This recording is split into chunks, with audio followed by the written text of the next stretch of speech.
Yan mga idol, talagang napakahirap po kunin yung alimango. At mag-iisang oras na yata siya dito eh. Pero nagkikipagbuno pa rin sila ng alimango kung sino sa kanila ang mananalo.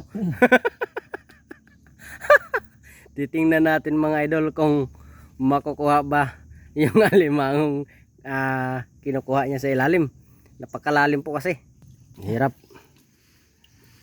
Yan.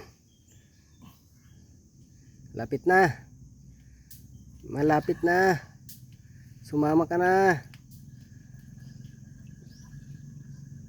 Yun. Nako. Ang laki pala mga idol. Oh, grabe oh, laki. Kaya palang hirap. Halos isang oras sa kami. Wow, swerte ito. Susunod na naman yung katawan. Yan na, yan na. Yan na. Yan na, yan na. Idol.